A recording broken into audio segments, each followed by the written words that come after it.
And this week, the royal family celebrated Commonwealth Day, the day where we acknowledge the association of 56 independent countries, almost all which form part of the former British Empire, of course, which includes the great nation of Australia.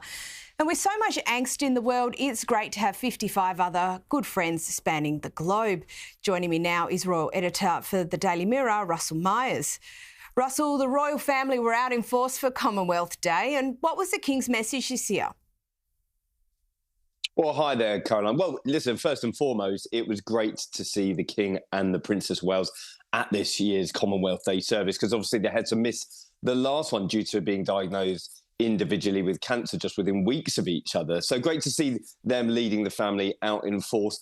And it was a message of unity, not only with the family, but of course the 56 nations that have come together to form the Commonwealth, the family of nations it's often described as. And certainly, you know, in periods of war and distress, certainly that's going on in Europe and the Middle East at the moment.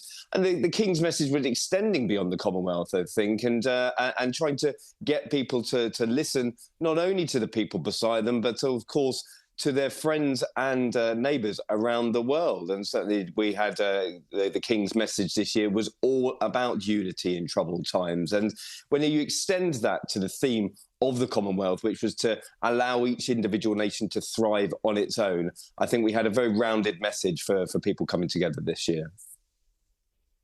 And a great unifier, obviously, for many of those nations is the sport of rugby, and the Prince and Princess of Wales. I love that friendly rivalry they have for the Six Nations. We saw it again this week. Tell us about it. Well, big weekend of sport across Europe. Of course, it was the finale of the Six Nations. England just lost out to France, eventually taking the crown. But there was a big game between England and Wales to try and get England into that pole position. They absolutely thrashed Wales. They were on a bit of a losing streak, and they rode out eventual winners. I think it was 68-15 and 14 in the end. So we, of course, have the Prince of Wales as the patron of the Welsh Rugby Union, and Kate as the patron of the English team as well. So a bit of rivalry within the households. They did attend the match together. And the England team, being good sports, invited the Prince of Wales even into the dressing room to meet them after the game when Princess of Wales went down to see them. So I think, you know, great to see the Princess of Wales out in force again. And we're going to have a few more of these joint engagements this year, because as Kate is finding her way back to duties after her cancer treatment, I expected that there would be a bit more sort of a support around the family network for her to get back to work. And she looked like she was having fun. Even at Commonwealth Day, she looked very happy and all smiles and great energy. And I think but it's been great to see for the beginning of this year. Now, you'll recall the anti-monarchy protests around the time that Charles ascended the throne. In one of those instances, it's been found the police acted unlawfully. So what was the reasoning here, and what's the broader issue? Well, of course, the broader issue is the right to protest. And I think that we're seeing this more with Charles's reign. Certainly, it's something that hasn't really fazed him. But Republic, the anti-monarchy group, has grown in numbers, and they have grown in voice since Charles acceded the throne. And this harks back to September 2022, when the late Queen Elizabeth II had passed away. Charles had ascended the throne.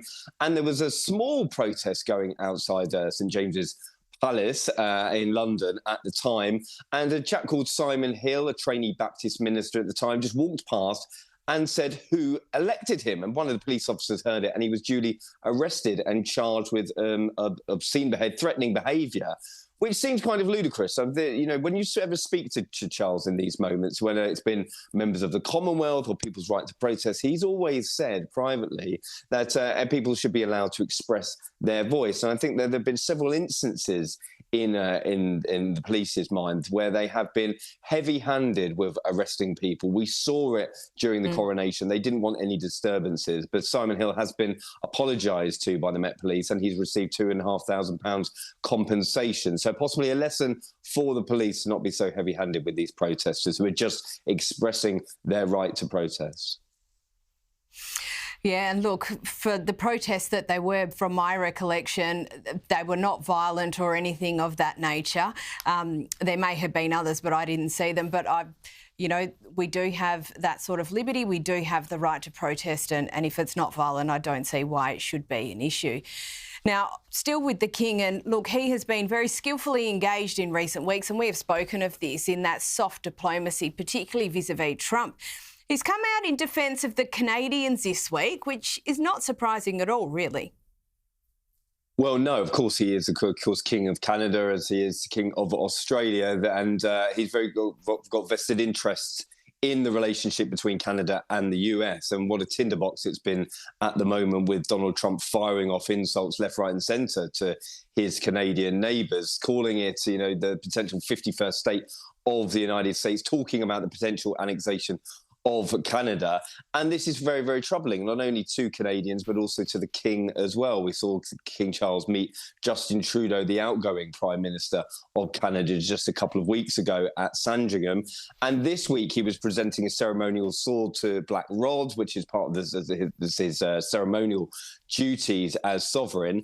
And he was talking about the pressing matters which are of interest to both parties. Royal sources were telling me that, of course, that would have involved the conversations between Donald Trump and Canada. Of course, Canada has a new Prime Minister in Mark Carney, so it'd be very interesting to see the dynamic between the two men moving forward, and something that King Charles is going to take very, very seriously. He's got a trip planned there next year, which will go hand in hand with a royal tour to the United States. So I guess that anything can happen, and certainly when Donald Trump is speaking, we're finding new things that he's angered about day to day. So I think there's certainly the British government and King Charles will watch the situation very closely. I think they will, and I believe the Canadians are due for a general election towards the end of the year, so it will be interesting to see how that issue feeds into that election.